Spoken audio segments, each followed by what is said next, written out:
Hi everyone, my name is Elvis Owusu.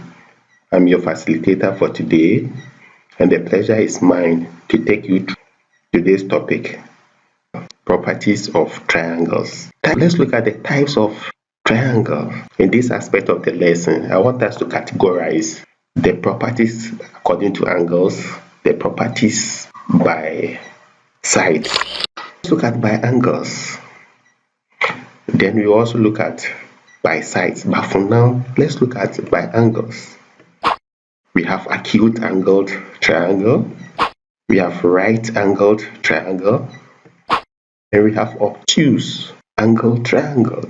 Then we have isosceles triangle, we have isosceles triangle, and we have equilateral triangle. Types of triangles by sides. Let's look at that topic into detail. We have equilateral triangle. What are the characteristics? What are the properties of an equilateral triangle? We have three sides are equal. Three of its interior angles are also equal. It also has three lines of symmetry. Let's count the lines of symmetry. 1, 2, and 3. Now let's look at isosceles triangles. We have an isosceles triangle, two equal sides.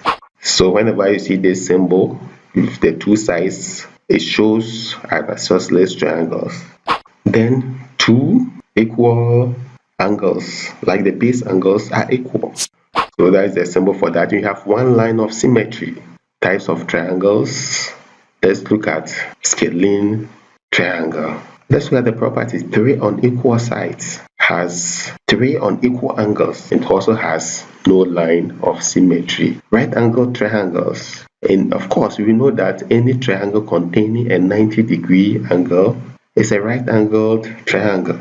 So we have examples. The box indicates 90 degrees. The black box at the corner indicates 90 degrees. An isosceles or a scalene triangle may contain a right angle. So in that case, we call it right angled scalene or right angled isosceles. So we see an isosceles triangle that is a right angle at the same time. So we call them right angled isosceles triangles. Then we have a right angle scalene triangle. To determine the sum of angles in a triangle, how can you determine the sum of angles in a triangle? Okay, here is our triangle with angles indicated by colors, and we have a straight line. Do they have something in common? The sum of angles in a triangle and the sum of angles on a straight line, do they have something in common? Let's see. Now let's cut out the triangle and put the angles together on the straight line provided. Let's look at the step-by-step approach. So let's cut the angle, first angle, and drop it on the line. Let's cut our second angle and drop that one too. And our third angle and drop on a straight line. Good. We see that the angles put together fit directly on the straight line. What does that tell you? Angles on a straight line, we already know from our previous lessons, add up to 180 degrees. So the same angles from the triangle, when placed on the straight line, fits exactly.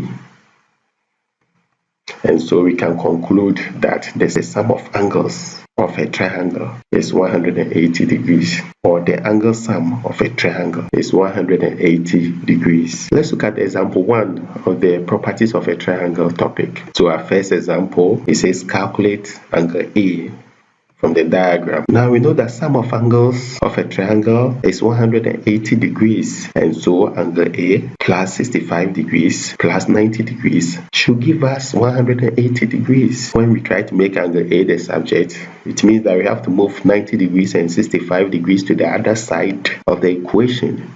So we have angle A equal to 180 degrees minus into bracket 90 plus 65. Then we know that 90 plus 65 is 155 degrees. So 180 degrees minus 155 degrees gives us 25 degrees. Now let's look at example 2. In example 2, we are to calculate angles A, B, and C.